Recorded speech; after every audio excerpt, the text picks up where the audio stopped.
Hope, help, and healing. With a hint of humor, Hashimoto'sHealing.com.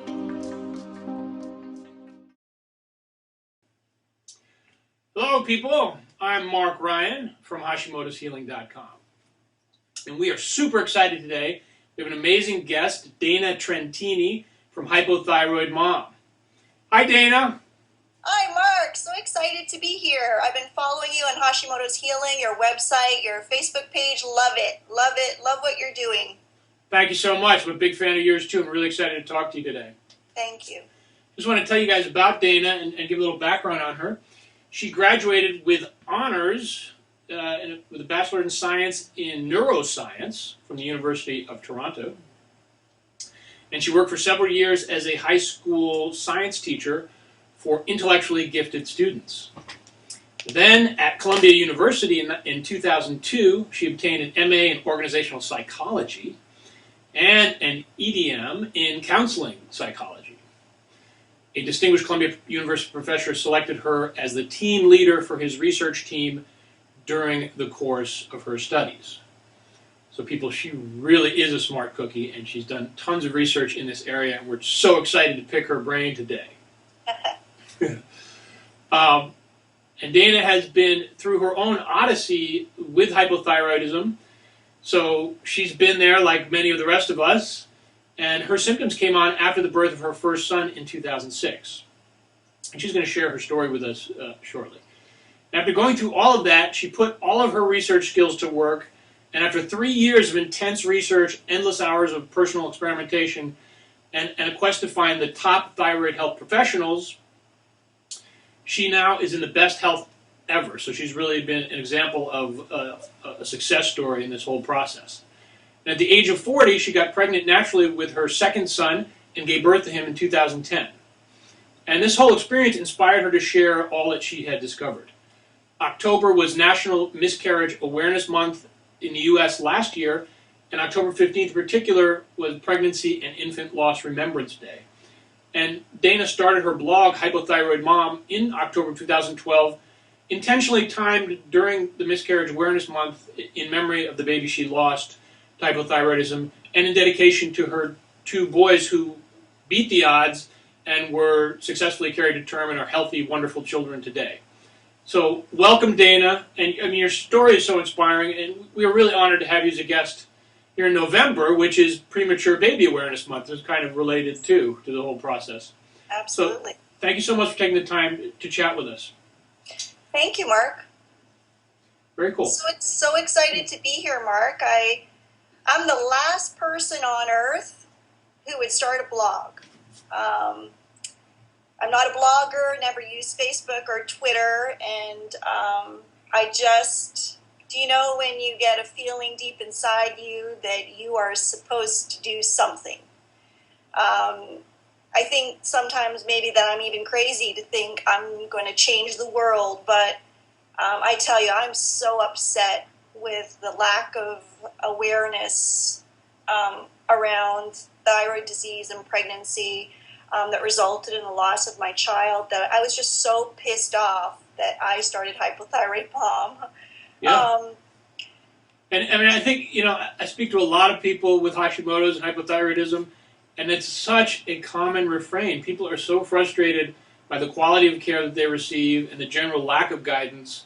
So it's really important, the work that you and I do, I think. And I just think the growth of your site, congratulations on 1 year, by the way.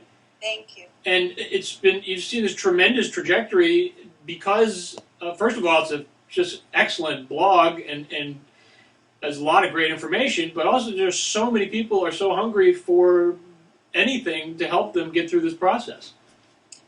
Mark, I think that there are more babies that are harmed from maternal thyroid disease than the world realizes. And I think that I feel that it's part of my destiny, that somehow I am supposed to make change.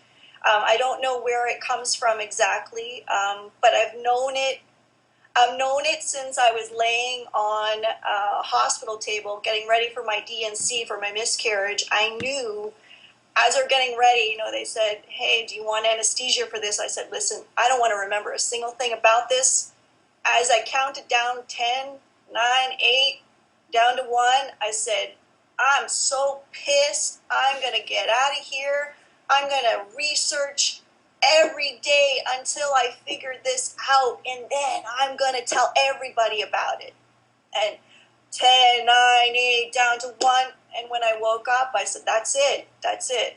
This begins the next chapter. And I think I was so passionate about it because I wanted another child, Mark, and I did not want my hypothyroidism to cause another miscarriage, to harm my child. So, you know, in the beginning, it was really a very personal mission. Why did I spend hours and hours poring over research? Well, it was because I was protecting my children, and a mother protects her kids, and you get like an awesome power.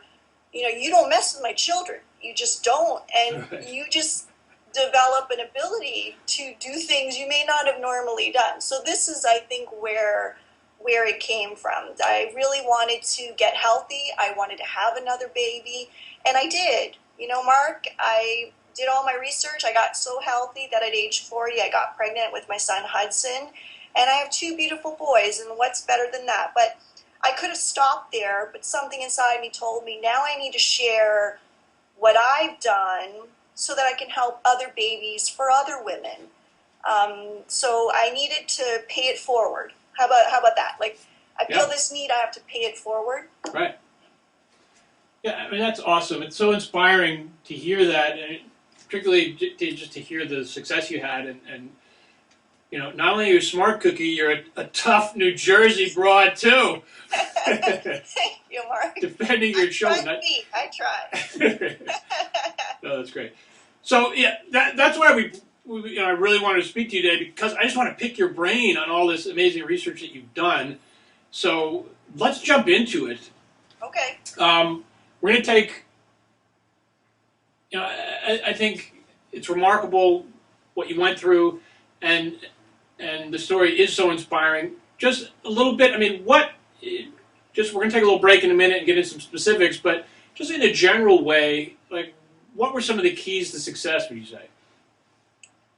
The keys for success were, I discovered you have to be thyroid healthy before you become pregnant. Okay. It's like number one. Number one, people.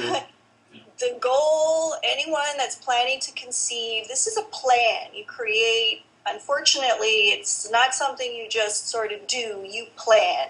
You be as thyroid healthy as possible. If you have Hashimoto's antibodies, you're working at resolving your issues so that you're as healthy as possible. The moment you become pregnant, you want to be as healthy as possible. But the other key for me that I didn't know until I did this research, which I believe is the reason that I was successful with my son, was you need to have your thyroid tested as soon as possible. I bought boxes and boxes of pregnancy tests that the store clerk thought I was crazy. I'll wheel up, you know. I have boxes and boxes. And she kind of laughed and she said, boy, those are a lot of pregnancy tests. And I said, oh yeah. And I had a whole bunch of them. And my goal was I wanted to learn as early as possible in pregnancy when I was pregnant. And I already had a lab requisition form in my hands from my doctor. We'd prepared this. So I had the lab requisition form ready the same day I tested positive. Yeah. I went in for my testing. Well, guess what?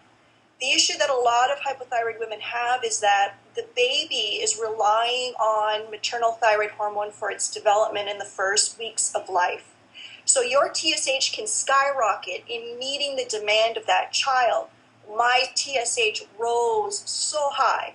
So within a few weeks of pregnancy, thank God, I knew to get my thyroid tested, and my dosage was increased. The majority of us need an increase, and I think that was the key. Had I waited until the OBGYN prenatal appointment, which is usually around 8 weeks, it would have been too far along for me because my TSH had already risen by 4 weeks. Right. So for me, the key for everyone is you need to have a plan with your doctor. You need to have a plan. I mean, the American Thyroid Association goes so far as to say that for hypothyroid women, they should have a plan of increasing their meds by 25 to 35% upon the first pregnancy test. So I had discussed this with my doctor, and we agreed that was what I was going to do. The first day I tested positive, but that same day I went in right away to get my testing done, and within a week and a half I spoke with her, and thankfully I had increased my dose because my TSH had already risen, and she increased it even more than that by that point. So I think it's about timing. You really have to have a plan. You know, you speak with your doctor and you have a plan of when you're going to get that lab requisition form and when you're going to get that testing done. Yeah. Wow, excellent. Really, really excellent and very, very important information. Thank you. Okay, so let's take a little break, and we'll be back shortly to continue our conversation with Dana Trentini from Hypothyroid Mom. Hashimoto'sHealing.com